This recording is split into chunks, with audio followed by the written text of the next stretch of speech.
Hi, everybody. Welcome to episode 383 of the RV Podcast. And this week, we're going to talk about your questions that we get from emails and our followers about the RV lifestyle. Welcome, fellow travelers. It's time for another episode of the RV Podcast. Answering your questions, sharing tips, suggesting great trips and off-the-beaten-path adventures, and always staying on top of the RV lifestyle news you need to know about with great interviews and inside industry information. Here's your hosts, award-winning journalists Mike and Jennifer Wendland. Well, hello again, everyone. Thanks for tuning in. I'm Mike, and this is my lifelong traveling companion and my bride, Jen. Hello, my dear. Hello, Michael. We're just back from basically a little over a month on the road and a whirlwind travel schedule. But aren't they all? They all tend to become whirlwind traveling adventures, especially in the wintertime with weather. Yeah, so it's been great. We're in our Sticks and Bricks house in Michigan, back in our studio for the first time in a long time. It's kind of nice to be here, where all of our equipment can be around, and we can show you different cameras and go from different shots. Not that we do that very much, but it's kind of fun to be able to do that. I know, it's ridiculous, isn't it? So it's good to be here. We're only here for a couple of weeks, and then we're hitting the road going back south. We have, since we last talked to you on the podcast, we have been at our property in Tennessee. And for those of you who are unfamiliar with what that is, we recently bought in November 5 acres of property at a place called the Woodlands at Buffalo River. It's in mid-Tennessee, about 90 minutes from Nashville, Tennessee. They call it Nashville's big backyard area, but it's near a little tiny town called Linden. But the property is just wild woods on kind of a little mountaintop area there. And we had a great time. We did some of the work that we've been working on to get things developed so we can eventually have 3 RV sites. We've got our water in, and the septic system is also in. The septic field is out there and we used that this week, as well as our water, and it's shaping up. Yeah, we shot a video, and we'll run the video soon that kind of updates everything, and we're going to do a little cost of what our expenses are in developing the place. But we have put in now about a 600-foot circular driveway, and we are carving out 3 RV parking spots, one for ourselves and then a couple for guests and friends and whatnot. And that was really kind of fun to see that start to shape. It is fun to see this happening. You know, it's our dream, and now it's happening. We spent a couple of nights out there, and it was fun. We had water hooked up. We took a shower in our site, in our RV, and had hot water galore from the RV. But alas, we had to winterize to come back to Michigan yesterday. And we're still waiting for electricity. Yeah, it's close though. It's close. It won't be long. They're putting the telephone poles in right now as we speak along the little corridor that we're near. And the beauty of having electricity is once they run the electricity, we'll also have gig speed fiber optic cable. So that's amazing. So I'll be able to have faster speed there than I do at our condo in Florida or here at our studio in Michigan. That's just unbelievable. And I think besides that, when I get the gigabyte stuff in there, I'm going to set up some live cameras so we can watch the wildlife, from wherever we are or whatever's going on the property. And sounds like a good plan. We celebrated your birthday on the property. We did, and that was fun. We had about 30 people stop by. It was actually, we used it as an excuse for a meet-up, and it was fun. It's always nice to meet people that follow us. And several of them, in fact, I'd say most of the ones who stopped by actually ended up buying property as well. Amazing. Including our good friend, Traveling Robert. You know Traveling Robert, he has a big YouTube channel, and Robert's been on the program many times, and we've been on his, and we've become pretty good friends over the year. And Robert and his wife Ely bought a place literally just a couple hundred yards from our property down this little county road in the middle of the woods that we're located on. I like that. Yeah. Robert was flying his drone from his to ours on your birthday. It was kind of fun. We were out there in the middle of nowhere. There's a drone up there, somebody said. I said, oh, that's Traveling Robert. He says, Traveling Robert, what's he doing here? And I told him he just bought. And I'm sure Robert's going to talk a lot about it on his channel. And he'll be in the video that Jen and I will have released later on in the week. But it's great to have Robert as a neighbor and many of the other people who introduced themselves to us. We've got a lot of good neighbors. We do. And so that was fun. Now we're back in Michigan, and we've got some things to take care of here. You know, it's tax season, so we got to take care of all of that, settle down with that. But we're delighted to kind of be able to just take a breather. We have 10, we still have some more to do from Tampa, but we shot basically 10 videos in Tampa. And we did them this year on like Class Bs, Class As, towables, trailers, fifth wheels, and we've been releasing them, and we have a couple more left to go on that. So, but we got most of them edited. We holed up on the beach, well, looking out at the beach. We were on the beach very little. We just were editing, but it was nice to look out the window. It was. Yeah. Did Bo have a good time? Yeah. On the property he did. On the property, he had a blast. That is his land, and I think the highlight for him, we think a coyote cut through one of the ravines because he was on high alert, and he didn't go off that high alert. Honey, they don't call it a ravine down there in Tennessee. That's what we call them. They call them a holler or a holler. Holler? Yeah, yonder, that holler over there. But well, I know I know ridges. Yep, we're on a I'll ridge. get the hang of it pretty soon. Ridges, and we call them ravines or valleys, and then the locals all said they're hollows. But whatever it was, there was some critter that ran through, and I don't think it was a deer. We do have deer. I have some trail cams up, and we'll see what we have over there when there's not a lot of people around. All I can say is it gave Bo a purpose for living. And whenever somebody would stop by to visit us, he would get right behind them. And he would lay down, face the holler ravine. or the ravine. Yeah. Yeah, holler. Holler. Sounds funny, doesn't it? Yeah. Yeah. But I thought somebody's going to trip on him. Yep. He was very protective. Oh, he was very protective. Yep. Well, listen, this is going to be a little bit different in the podcast because instead of an interview, we are going to sort of catch up. We have a ton of questions and mail and comments that you have sent us, and we're going to use the rest of the podcast to sort of answer some of those and catch up. So stick with us. When we come back, your questions, your comments on the RV Podcast.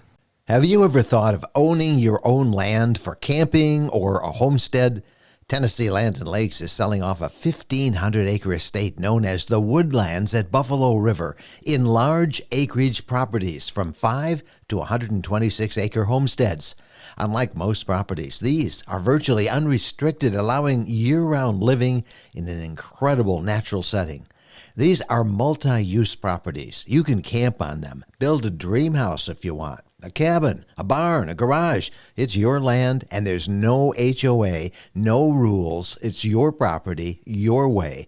There's high-speed fiber optic internet available, wooded trails, and big views, surrounded by the most popular destination spots in Tennessee like Nashville, Kentucky Lake, and the Buffalo River. The pricing starts at $69.9. There's even great financing. Jennifer and I like it so much that we bought there. Take a video tour and get the details at myrvland.com. When we're on a road trip, we always seem to find a way to stop at a Camping World center. There are over 225 Camping World locations across the country, and there's always one close by when we need parts and accessories for our RV or just want to shop. In fact, We have so much fun with Camping World, and as we talk about it as one of our sponsors, they have agreed to offer a 10% discount if you use the coupon code RVLifestyle10 when you buy $99 or more in merchandise. You'll find everything you want, from outdoor furniture and appliances, the ones you see us use in our videos and we talk about here in the podcast. RV extras that include everything from camping chairs to fire pits, electrical accessories, must-have gadgets. Check them all out. And again, don't forget, use the coupon code RVLifestyle10 when you visit campingworld.com. Welcome back, and now it's time to catch up on all your comments and emails. Yep, and I should put right up at the beginning, we're obviously doing this podcast as we do all of them.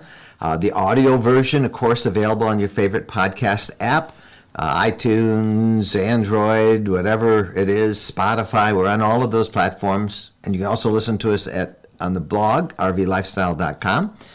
But also we simulcast this in a video version. We record video for the podcast on our YouTube RV Lifestyle channel. And so the best way for you to ask us a question or pass along your comments is to just email us at Mike and Jen at rvlifestyle.com. Mike and Jen at rvlifestyle.com. We love getting your email.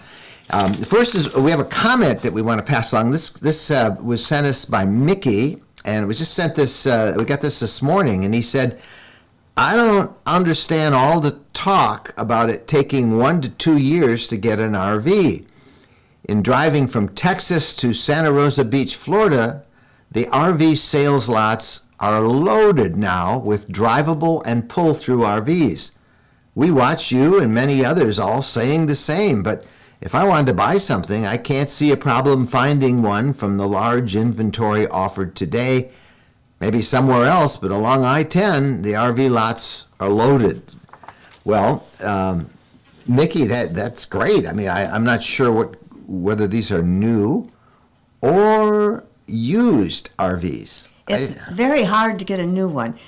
You know, if you want to pick out the interior colors and you've got something in mind, you're going to wait. You are definitely going to wait.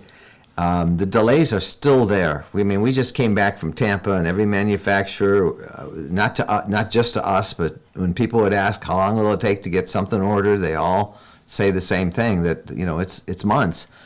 But what you may be seeing in many of those RV lots are consignment RVs. In other words, people who are parking it on the lot in hopes of selling their used RVs. Or, as often as happens when we've looked at a couple of these, hey, look at all those RVs. Many of them are RVs that are waiting for service because they can't get the parts for the service. The delays in the service industry are almost as bad as they are in the manufacturing end of the industry. And so you see on many of the lots where their inventory is down, they've got a lot of RVs sitting there, not necessarily for sale, but waiting for service. So I don't know. I didn't see the lots that you saw, Mickey, and it would be nice. I think there are a lot of trailers for sale. Yeah, if you want a towable, it's easy to get a towable. Yeah. Easier. I noticed in our travels, every time you pass an RV dealer, we look. We don't see a lot of new product, particularly in motorhomes out there. Some of them, there's Class A's, they're a little easier to find. There's a lot of Class C's. There's a few B's that are new, but the inventories are nowhere like they were a few years ago. But there are used ones out there that people are selling, and a lot of those used ones are consignment deals where you'll go to the dealer and the dealer will keep a certain amount, but he'll show it and let you put it on his lot and handle showings if people want to go in and tour it. So, now, if you're thinking about motorhomes, think about cars and trucks. When you go past a car dealership, how they have very little inventory. Well, that leads you to the next question that came through. It's also a comment. Okay, this is from Mark, commenting on your YouTube RV Lifestyle channel about the challenge of buying a new RV these days. We not only want something affordable, but available. A local leisure travel van owner in Southern California is asking around $210,000 for a used 2021. Hey, maybe we should sell our Wonder.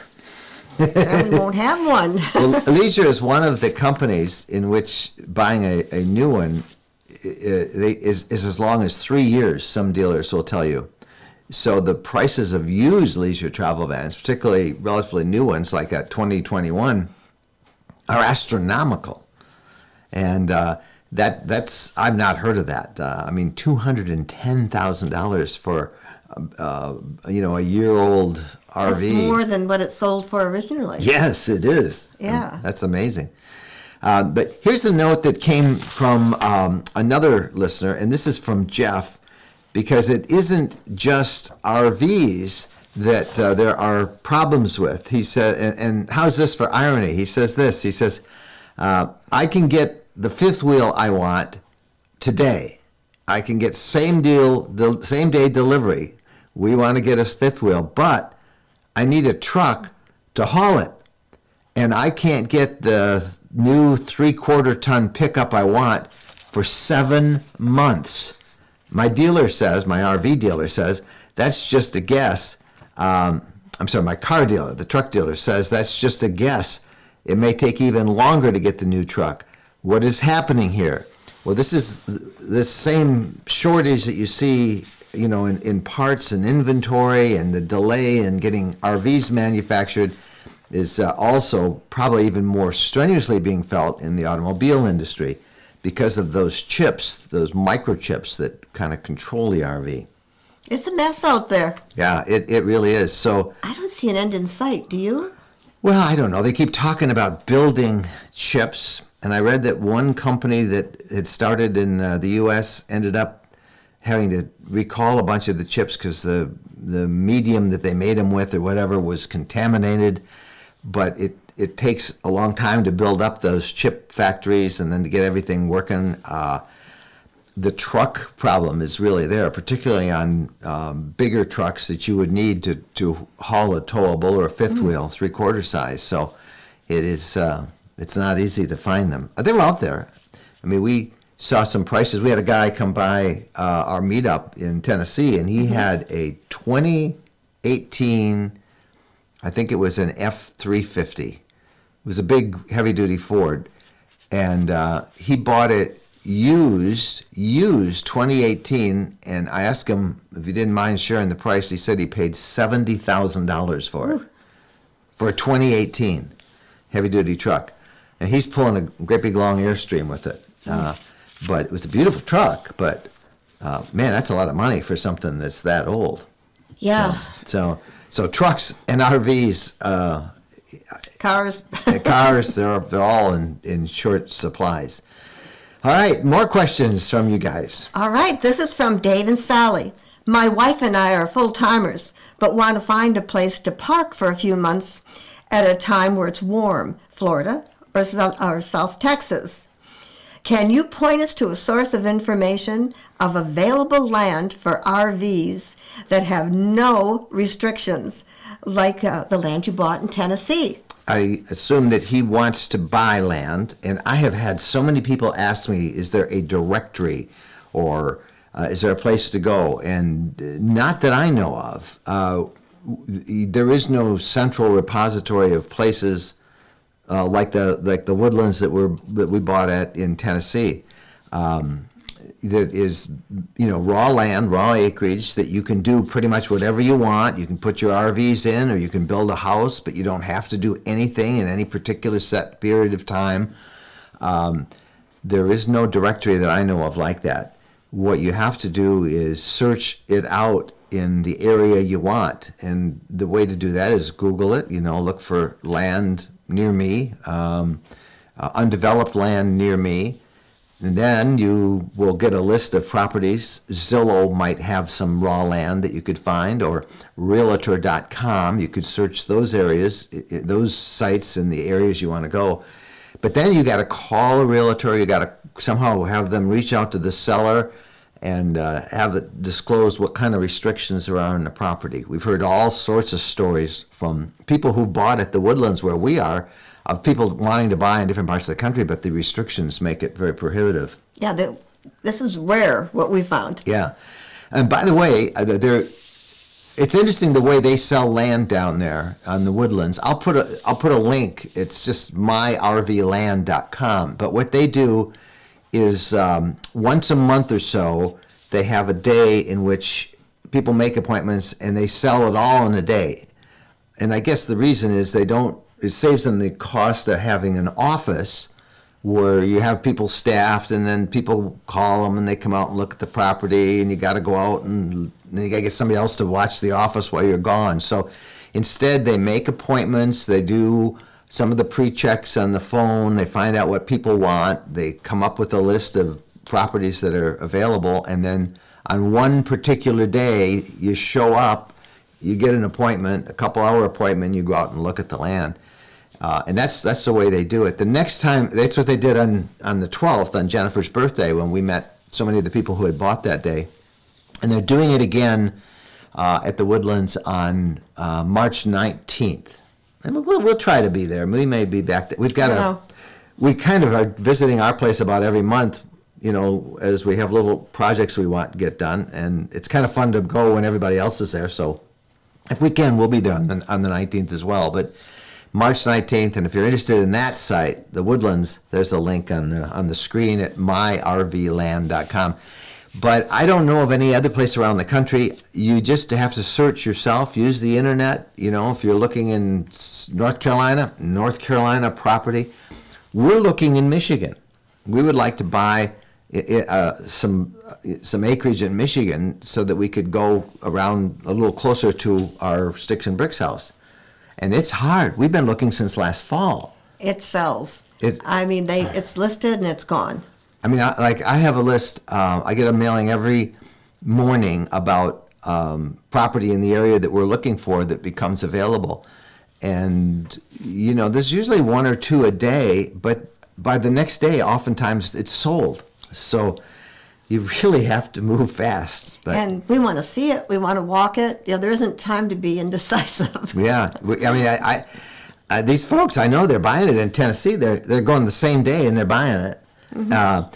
And we did that. I guess I shouldn't say it. We did that, but it's hard to make, that kind of a decision in one day. But there isn't a lot. Once you see what the land looks like, I guess, a bunch of trees and stuff. Right. But you got to have a vision for what you want to do. But it's hard to get. And I don't know of any central repository of information. And if there is one, somebody send it to me, and we'll check it out. And if it looks good, we'll let people know.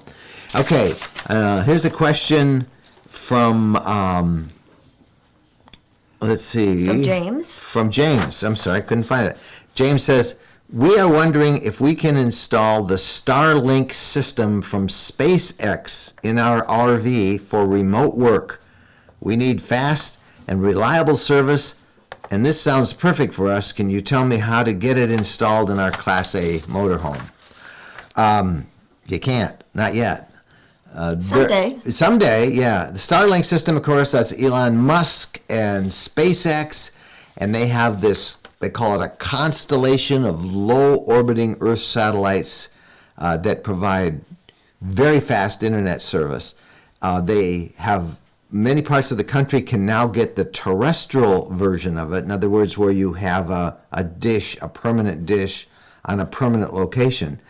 Their hope was to test it on mobile use for vehicles, including RVs. That has not happened to our knowledge yet. Hopefully this year we'll see those first tests go, and then maybe they'll make it available for RVs. But for those of you who work on the road, having that kind of reliable and high-speed service is going to be a game changer for the remote working segment of our population. But SpaceX isn't available right now. Hey, quick break, and then we're back with a few more questions. Stay with us. When we're asked what's the most important modification we made to our RV, it's an easy answer. Battle-Born batteries. Battle-Born batteries are quality, safe, reliable lithium batteries that allow us to stay out there off the grid longer. Lithium batteries charge faster, they charge fuller, they're longer lasting, they're maintenance free, and Battle-Born batteries are protected by a 10-year guarantee. Now, in our case, they just dropped into the existing AGM batteries that we have, and they'll probably be the same on your rig too. Battleborn battery experts can get those in your rig just like they did with ours. They can also match you up with the right cabling, the inverter, the charger, the solar controller, everything.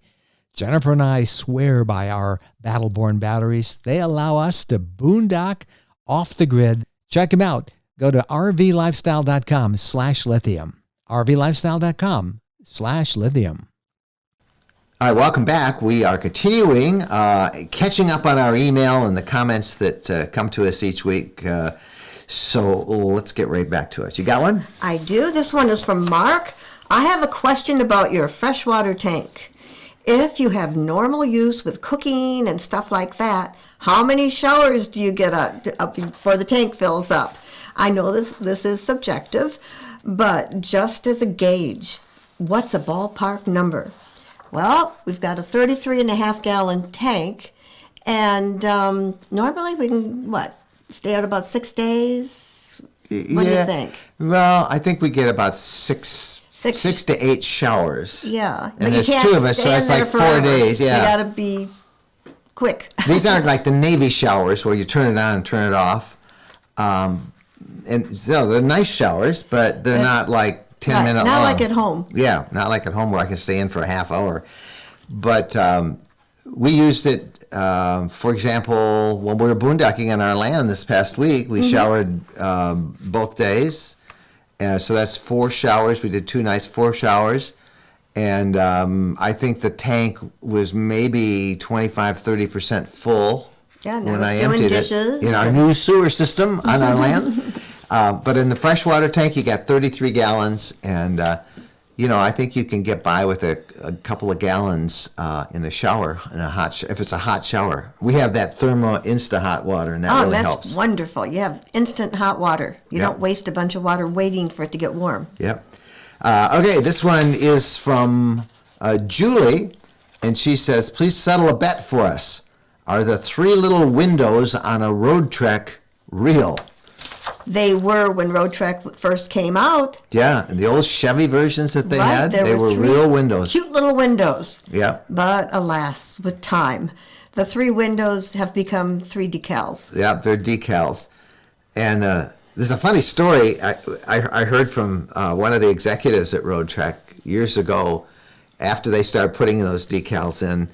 And he was talking about some of the one of the dealers they had who was trying to pull a fast one out on a warranty, and the dealer had called the warranty department at Road Trek. This is going back 6-8 years ago, and he said, "Yeah, I got that unit through," and he said, "I saved some goodwill with the customers because there was a really bad leak around those 3 little windows up on the top," and the company executive said, "A leak in the windows, huh?"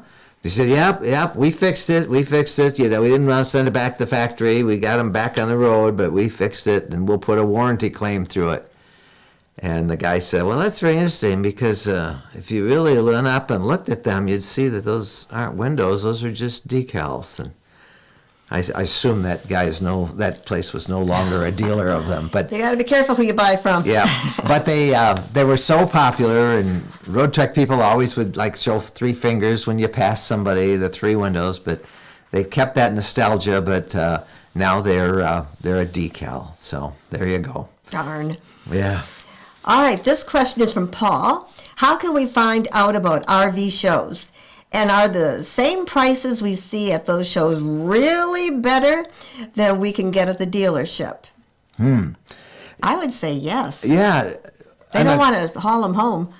On a couple of different levels. One, they do discount pretty good. And if you just look at the videos on our YouTube RV Lifestyle channel, you see, from the Tampa show, you see the suggested retail and what they were selling at the show. And there were some pretty good discounts at all of them, at all different kinds of RV. But I think the biggest benefit was that there was a little sign with that saying immediate delivery. So those were actual inventory units that they were selling at Tampa, and I assume at other RV shows. So now you have to be familiar before you buy. Is that really the accurate? Check other dealers. You have to do some research ahead of time. And but in general, I think you'll find those are pretty good prices. People always ask us how you find the RV shows. If you read our newsletter that we send out every Monday, and you can subscribe right from rvlifestyle.com. Just go there. There's lots of little links to how to sign up for our free newsletter. Every Monday we send it out, and we put at the end of it a list of all of the RV shows around the country that are coming up that weekend and for several weeks ahead, so you can plan accordingly. But we list those shows. But we love RV shows. We do. They're fun. They are.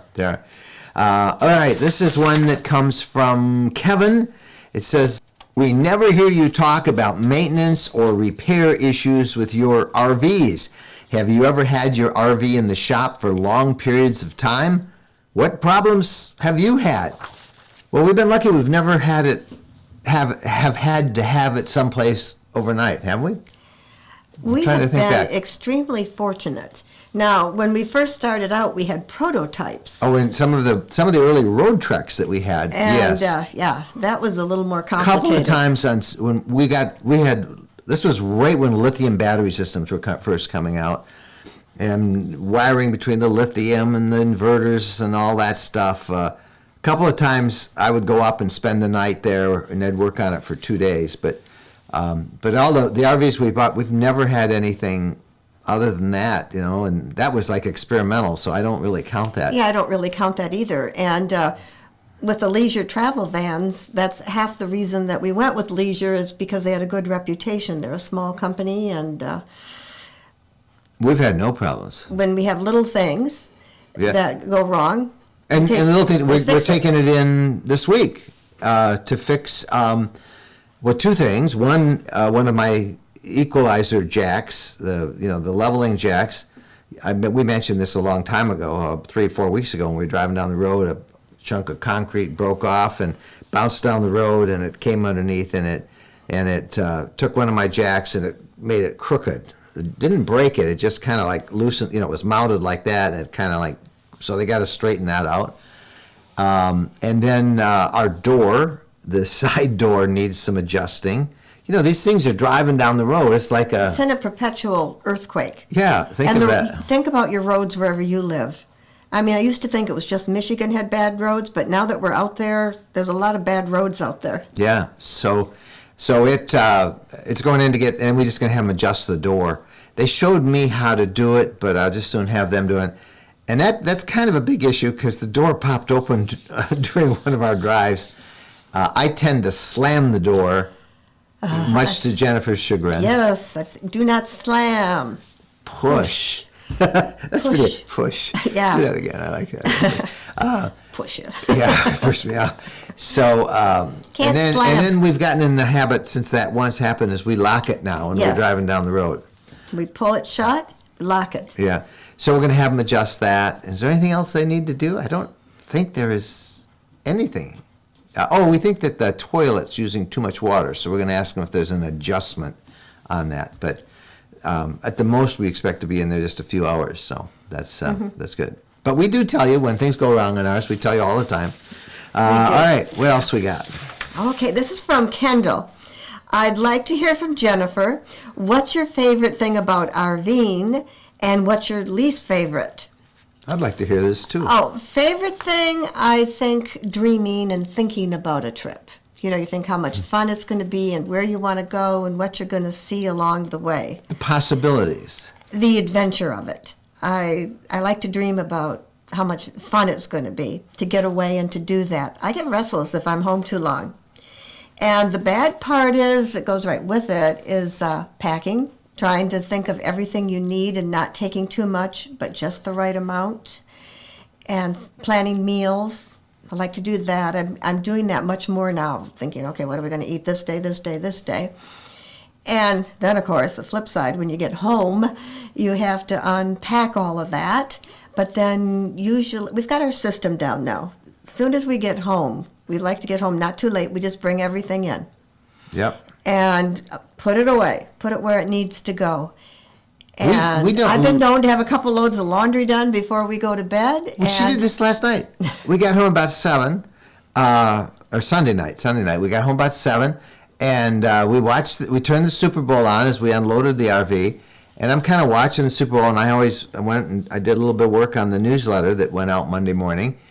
And by 9:30, I looked, and you were taking clothes that the stuff we had gotten to, you had already had them cleaned. Yeah, everything was cleaned. Well, not everything. Well, a lot of it. I was amazed. Was that? But then all I got to do is go out there and wipe down the windows and sinks and sweep the floor, shake out the rugs, and then it's get ready the to go again. vacuum and dog hair. And as soon as I get it ready to go again, I'm ready to go. And I never put that off. That gets done just a couple days after we get home, because it's just too much work to have to clean the thing and pack. I want it clean and ready to go. Plus, you never know who's going to stop by and want to see it. Yeah, that's good. We have visitors. They want to come look at our RV. All right, one more question, and this is from Rick. Why are so many RV influencers like you and Jennifer coming off the road these days? Now, we're not coming off the road, but I think it means other influencers. I know you guys have been doing this for 10 years now, and I mean this with all due respect, but you are no longer spring chickens. True. Yeah, it is. How much longer do you two plan to keep doing this, and how have you been able to stay traveling so long without burning out? Good question. As long as we have the health to travel and the finances that we are able to afford to travel, the price of gas and all the expenses that go with traveling. And I think that you have to be flexible. Like when the world shut down, okay, how are we going to travel? You're going to travel local. You just have to be flexible and able to do whatever's happening.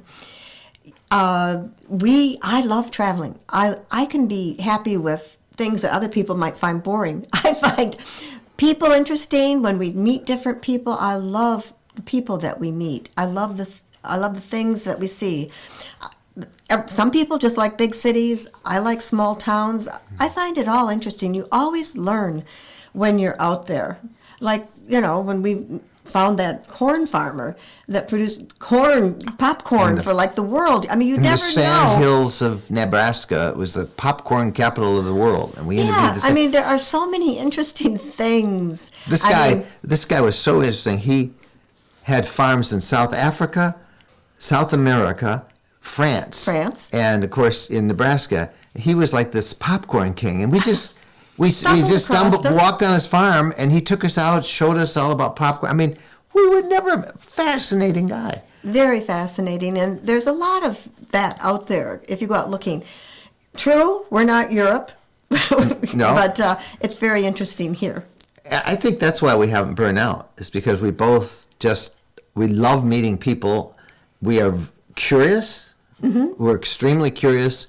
We believe in serendipity. Well, let's try this. And that's one of the reasons we have bought this property in Tennessee and may do so again in Michigan to develop into our own little private RV spots. For example, you know how hard it is to find an open campground without getting reservations months in advance. So having our own place that we can develop and make we always have a place to go, and it's really fun. It's just really fun to do this. So having projects and things you're interested in. And I think having a background in journalism, we love to tell the story. I mean, like we would be doing the Jell-O Museum. I mean, some of the places that we have gone, there's very little that we don't find interesting. We saw a sign that said the Jell-O Museum. We said, the Jell-O Museum? There's a story with everything. And it was. Rick asked the question, he says, why are so many RV influencers coming off the road? And they are, a lot of them are. I think the ones that are coming off the road seem to be full-timers. So after a while, I mean, that's why we have never been full-timers. We're half to three-quarter timers. It seems like we're full-timers, but we regularly touch base with our home in Michigan or our home in Florida. I think if we were full-timers confined to a small little RV all the time, we would end up with what we call decision fatigue. You have so many decisions you have to make. Yeah. Where are you going? Where are you going to stay? You might get there and it's not what you expected, so you have to relocate. Pivot, plan B, plan C. I mean, so many decisions to make. Where's the best supermarket? Your dog gets sick. Where are you taking the dog? Where should you buy groceries? Oh, I bought groceries there. I should have bought over here. I mean, you are constantly making decisions. Can't get in this RV. We got bad neighbors here in this RV park. What do we do there? Maybe we have more decisions than other people because we've always had a very full schedule and we're going from here to here to here. We don't sit in one spot for 6 months. That's our change goal this year. We're going to try and stay in different places longer this year. Mm-hmm. But anyway, there's a lot of influence. They come back for that, and I think a lot of them haven't some of them are just doing this for a season. Let's get it out, and then we'll settle down. We'll have kids for some of the younger influencers, and we'll get a house and family. Our family's grown, and we'd use it to visit our family. Mm-hmm. But that decision fatigue is a big thing for a lot of them. And they think they're going to make a whole bunch of money doing this. They're going to be able to support themselves. And most don't. I would bet there are 500 influencer couples out there now. Mm-hmm. When we started, there were only a few of us, and so we are not spring chickens, as Rick tactfully said. I think what sticks with me is we went on this one gathering, and there was one couple there that they pulled up their rig, they got out their chairs, and they sat there, and I thought, they're not doing anything. They're just sitting there. And now, as the years have gone by, I admire them.